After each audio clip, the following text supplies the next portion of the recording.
O último frete. Quando a estrada te cobra tudo. Deixa eu te contar uma história que ninguém sabe.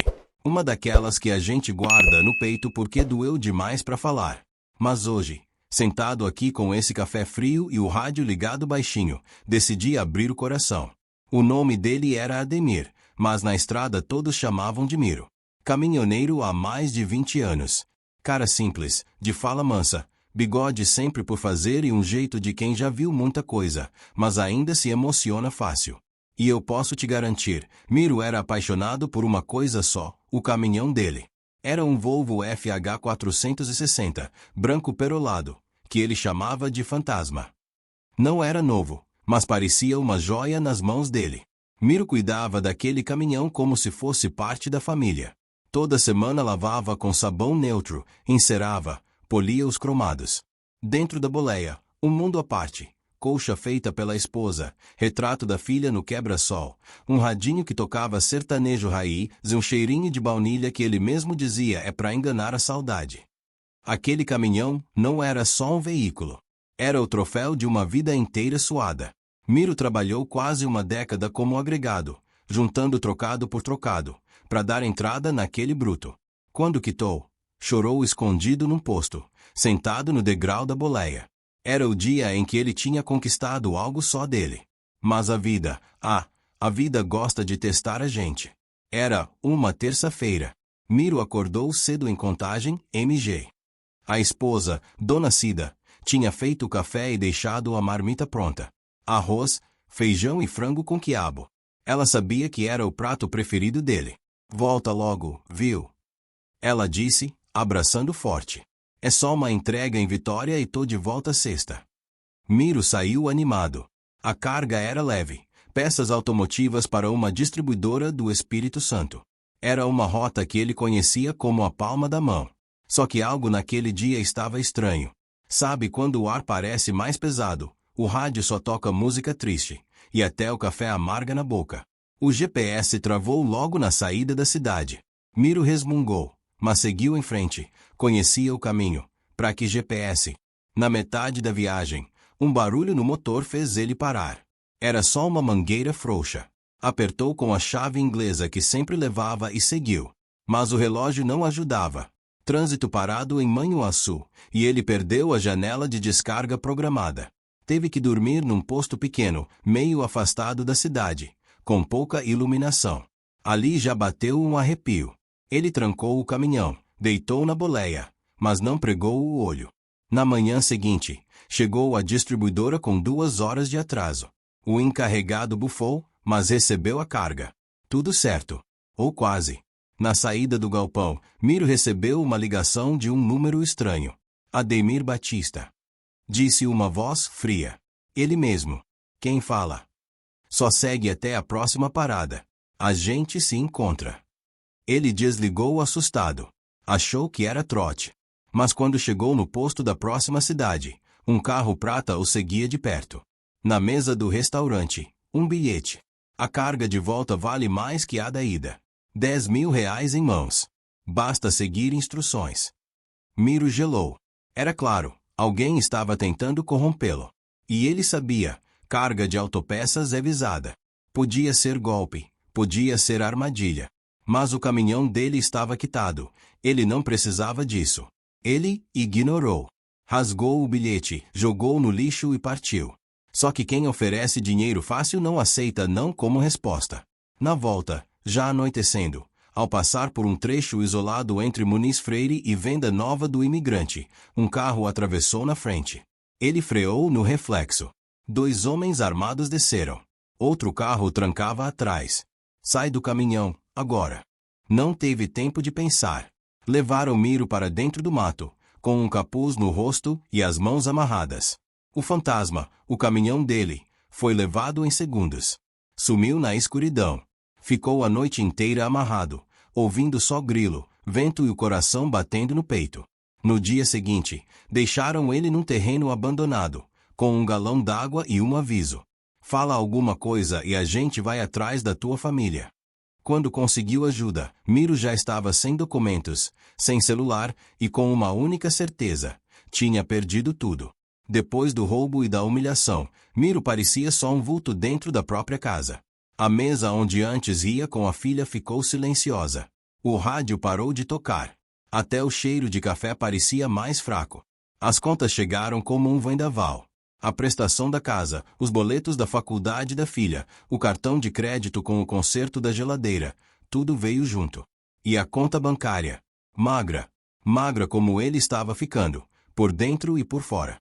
Dona Cida tentou segurar as pontas. Voltou a fazer quentinhas. Saía cedo, com a filha ajudando nas entregas perto da faculdade. Cida era guerreira, mas também cansava. Miro via aquilo e se corroía. Ele já não era mais o mesmo homem que subia a Serra de Santa Catarina sorrindo ao som do Zé Ramalho. Agora era só silêncio e remédio para dormir. Mas um dia, a filha dele chegou e disse: "Pai, a gente não precisa de outro caminhão. A gente precisa de você de volta." Aquela frase bateu mais forte que freada com carga cheia. Foi ali que Miro entendeu. O caminhão, o fantasma, tinha sido parte da vida dele. Mas ele não era o caminhão. Ele era a estrada. E estrada, a gente encontra uma nova se for preciso. Começou a procurar bicos em transportadoras. Alguns rejeitavam pela idade. Outros ofereciam pouco. Mas ele aceitou. Trabalhou como ajudante de carga num galpão em Betim. Dormia de rede atrás dos paletes de madrugada porque não dava tempo de voltar para casa. Um dia, durante a chuva forte, uma empilhadeira atolou. Ninguém conseguia tirar. Ele pegou uma corrente, amarrou, e com um velho trator estacionado do lado de fora, puxou com calma. Salvou a operação do turno. O encarregado, um tal de Severo, chamou ele na sala. "Você já foi caminhoneiro por mais de 20 anos. Tô precisando de alguém para levar uma carga amanhã cedo para São Gotardo. É só isso, não é constante. Mas paga bem." Miro não pensou duas vezes. Dormiu 3 horas e estava lá, pronto às 5 da manhã. Era um caminhão velho, com o banco rasgado e direção dura, mas quando ele ligou o motor e ouviu o ronco, uma lágrima escorreu. A estrada ainda lembrava dele. Depois daquela entrega, vieram outras. Não era muito. Às vezes, 3 entregas no mês. Mas ele começou a montar uma reputação de novo, o Miro pontual. Mesmo com o caminhão emprestado, ele entregava no tempo, cuidava da carga e nunca reclamava. Um dia, num galpão em Catalão, um senhor chamado Walter o observava de longe. "Você que é o Miro?" "Sou." "Você cuidou do caminhão do Mário, né?" "Meu primo. Disse que você trata melhor do que se fosse seu." Caminhão é como gente. Se você escuta, ele responde. Walter sorriu. "Tô para vender o meu, mas quero alguém que cuide. É um Volvo antigo, mas está inteiro. Se quiser pagar em 40 vezes, a gente faz contrato de gaveta." Miro travou. Era a chance. Correu para casa. Contou para Cida. Ela ficou em silêncio, depois disse: "Você perdeu um caminhão, mas não perdeu seu caráter. Se você quer recomeçar, vai. A gente se vira com as contas." Miro voltou para a estrada no mês seguinte. E dessa vez, com um nome novo na porta: Esperança. Não era o fantasma. Mas também não era mais um fantasma, o homem que dirigia.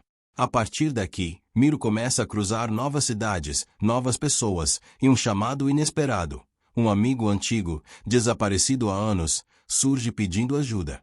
E Miro, sem saber, vai entrar em algo muito maior. Miro voltou para casa com um cobertor emprestado, a barba por fazer e os olhos fundos de tanto medo e vergonha. O portão de casa estava encostado, como se até ele tivesse cansado de esperar. Cida correu quando o viu entrar. Queria abraçá-lo, mas ele se afastou. Levaram tudo, Cida, tudo. Ela não respondeu. Só encostou a testa no ombro dele e ficou ali, quieta, deixando o silêncio falar o que nenhuma palavra alcançava. Nos dias seguintes, Miro mal saía do quarto. O telefone tocava com cobranças, os boletos chegavam pela fresta da porta. A filha passava pela sala com os livros nos braços, mas o brilho nos olhos dela tinha sumido. Até que, num fim de tarde, o vizinho seu Arlindo bateu no portão. Trazia uma caixa de ferramentas e um convite. "Tô montando uma oficina improvisada ali, no galpão do Juca. Nada grande, mas dá para tirar os trocados. Preciso de braço e cabeça. Topa ou vai continuar enterrando seu talento? Miro pensou por alguns segundos. Era pouco, mas era alguma coisa. E talvez fosse a única maneira de manter a cabeça funcionando. Começou assim, trocando pastilhas de freio, calibrando pneus, lavando o motor. Sujava a mão de graxa de dia, limpava a dignidade à noite. Com o tempo, passou a cuidar da parte elétrica, depois alinhamento. Seu Arlindo até brincava. Você não é só caminhoneiro, é mecânico de alma. O dinheiro ainda era pouco, mas o respeito. Esse voltou a pingar como óleo novo no cárter. Os clientes confiavam nele. Um dia, um senhor com um caminhão velho chegou e disse: "O rapaz do outro lado da cidade me falou. Leva no Miro." Ele ouve o caminhão como se fosse gente. Isso fez Miro sorrir pela primeira vez em meses. Um sábado à tarde, mexendo no motor de um Scania 113 horas, ele ouviu uma voz conhecida. Ainda mexendo com o caminhão, hein? Virou e viu Lourival, um amigo de longa data, daqueles que dividiu estrada, pneu furado e marmita. Mas que há anos tinha sumido do mapa. "Você tá vivo, rapaz." "Quase. Mas tô aqui. E preciso da sua ajuda." Lourival explicou que estava morando em Goiás, com a esposa doente e 2 filhos pequenos. Estava com um caminhão parado, IPVA atrasado, pneus carecas e dívida em 3 postos. Mas tinha um contrato fechado com uma usina de açúcar. Precisava apenas de alguém para reerguer a máquina e tocar os primeiros fretes com ele. "Eu não tenho um centavo, Miro. Mas se você me ajudar, metade é sua. Não tô falando só da grana. Tô falando do caminhão também. Vira seu. Eu não dou conta sozinho." Miro olhou pro chão. Pensou na oficina, na filha, na Cida, nas contas. Mas também pensou na chance. Uma nova chance. Passaram 2 meses montando aquele caminhão. Era um Mercedes-Benz 1935 vermelho, apelidado de Trovão. Ficava bonito com o brilho do óleo no sol. Reformaram tudo: motor, suspensão, estofado. Miro fazia os testes como se estivesse ensinando o caminhão a respirar de novo. E assim voltaram à estrada. Primeiro com carga de cana, depois adubo, depois milho. Saíam de madrugada, voltavam dias depois. Às vezes dormiam na boleia, outras no chão do galpão da cooperativa. Mas estavam rodando. Estavam vivos. Com o tempo, Lourival foi se afastando. A saúde da esposa piorou. Ele precisou parar. E um dia, colocou um envelope na mão de Miro com um documento assinado. "O Trovão é seu agora. Eu só consegui segurar tudo isso por sua causa." Miro chorou. Mas dessa vez, de gratidão. Agora com caminhão próprio de novo, Miro começou a fazer o que fazia de melhor: rodar. Reencontrou antigos colegas, refirmou contatos. Não cobrava caro. Mas era confiável. E isso, na estrada, vale mais do que cavalinho novo. Com o tempo, colocou um novo adesivo na porta do Trovão. "Feito para cair. Nascido para levantar." E no painel, ao lado da foto da filha, deixou um recado escrito à mão: "Você não perdeu tudo. Perdeu só o que a vida tirou para você descobrir quem realmente é." Os anos foram passando. Miro já não era mais o homem quebrado que voltará da estrada sem o fantasma. Agora, com o Trovão, ele reconquistava mais que o respeito. Reconquistava a si mesmo. Mas mesmo com o caminhão firme, com a filha cursando faculdade, e com Cida de volta ao sorriso leve, algo ainda o perseguia nas noites mal dormidas: o passado. A lembrança dos homens armados, da perda, da humilhação de ser deixado como um lixo humano num terreno baldio. Tudo isso ainda morava em algum lugar escuro dentro dele. Até que um dia, parado num posto em Linhares, Miro reconheceu algo. Um som. Um ronco de motor que parecia vir do túmulo. Era idêntico ao do fantasma. Mas não era só o som. Era o adesivo no vidro traseiro, um detalhe que só ele conhecia. O reflexo de um tris no para-choque traseiro direito. Ele se aproximou. O caminhão estava ali, com outra placa, outra pintura, outro número na porta. Mas ele sabia. Aquele era o fantasma. O sangue dele ferveu. As mãos tremiam. Ficou parado olhando, até o motorista aparecer, um rapaz novo, boné virado para trás, cigarro no canto da boca. "Fala, tio. Tá tudo certo aí?" Miro respirou fundo. "Esse caminhão, de onde se tirou?" Oxi, comprei de um atravessador no interior de Minas. Documento tá limpo. Esse caminhão é roubado. O jovem riu. Tio, documento passou no Detran. Não tem BO. Se é roubado, então foi você quem perdeu, né? Miro sentiu o peito apertar. Ele poderia chamar a polícia. Poderia denunciar. Mas e se esse garoto fosse só mais um peão do sistema? Ele lembrou do aviso anos antes, fala alguma coisa e a gente vai atrás da tua família. Ele engoliu a dor, virou de costas e foi embora. Naquela noite, deitado na boleia do trovão, com o ventilador girando devagar e o rádio baixo, Miro chorou como não chorava há tempos. Mas algo diferente aconteceu ali. Pela primeira vez, ele não chorou de perda. Chorou de alívio. Porque entendeu que aquela parte da história não pertencia mais a ele. Aquele caminhão tinha sido roubado, sim. Mas não só por bandidos, ele tinha sido roubado dele mesmo, da ilusão de que precisava daquilo para ser alguém. E agora, ele tinha provado que era muito mais do que uma cabine sobre rodas. Nos meses seguintes, Miro continuou na estrada com mais força do que nunca. Começou a dar pequenas palestras em escolas técnicas sobre a vida do caminhoneiro. Contava histórias, dava dicas, falava da realidade dura das rodovias, mas também da poesia que havia em ver o sol nascer em um posto vazio. Virou referência local. Foi entrevistado num podcast. Gravou um vídeo contando a história do trovão e como ele renasceu das cinzas. Um dia, a filha o chamou para uma homenagem no centro comunitário da cidade. Ele achou que era só mais um evento com bolo e refrigerante, mas quando entrou, viu seu nome no banner. Ademir Batista, um homem que nunca parou de rodar. Havia caminhoneiros, mecânicos, jovens aprendizes e até o prefeito. Cida chorava na primeira fila. A filha segurava a mão dele, e naquele momento, Miro entendeu. Ele não precisava de estrada para ser lembrado. Ele virou estrada para os outros. Depois daquele dia, ele colocou um novo detalhe na boleia, uma placa de madeira esculpida com os dizeres: o fantasma me ensinou a sonhar. O trovão me ensinou a lutar. E a vida me ensinou a seguir. O tempo passou e Miro seguiu firme. O trovão já não era o mesmo. O motor começou a dar sinais de cansaço, a lataria pedia retoques, e o banco já não perdoava as costas de um homem de mais de 60 anos. Mas Miro parecia mais novo do que antes. Mais leve.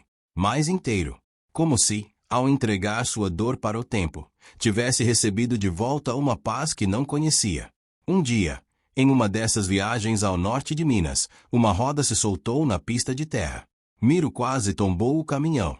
Conseguiu segurar no braço, mas acabou atolado num brejo seco, no meio do nada. Ficou ali por horas. Sem sinal, sem ajuda. Até que um garoto em uma CG 125 encostou. Devia ter uns 20 anos. Precisa de uma mão, senhor. Só se você tiver um guincho escondido nessa moto. O garoto riu. Ajudou Miro a buscar rede celular no alto de um barranco. Ligaram para o mecânico da cidade. Enquanto esperavam, sentaram à sombra do trovão e começaram a conversar. O garoto se chamava João. Queria ser caminhoneiro. O pai tinha morrido antes de ensinar. João aprendia com vídeos e observando nos postos. Mas ninguém quer ensinar mais. Tudo é pressa. Tudo é contrato. Ninguém tem tempo. Miro ficou em silêncio. Mexeu no chapéu surrado. Depois perguntou: você sabe trocar uma mangueira de radiador? Se me mostrar uma vez, eu aprendo. 3 meses depois, João viajava com Miro como ajudante. Dormia na cama debaixo da boleia, anotava os fretes num caderninho e aprendia cada detalhe. Miro ensinava tudo: como escutar um motor cansado, como respeitar a descida da serra, como ganhar tempo sem correr, e até como escolher o melhor café em cada posto. E, o mais importante, ensinava que ser caminhoneiro era mais do que dirigir. Era ser ponte entre 2 mundos.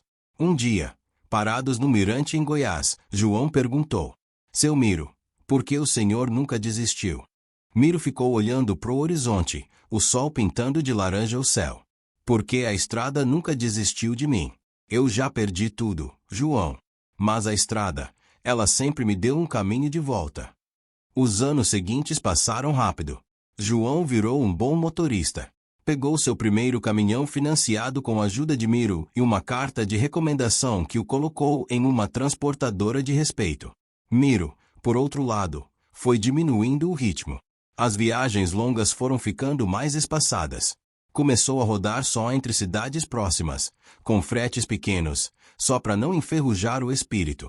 Até que chegou o dia. Era aniversário da filha. Cida preparava a casa com balões, música e cheiro de bolo de fubá com goiabada. A família estava toda lá. Genro, netos, amigos, vizinhos.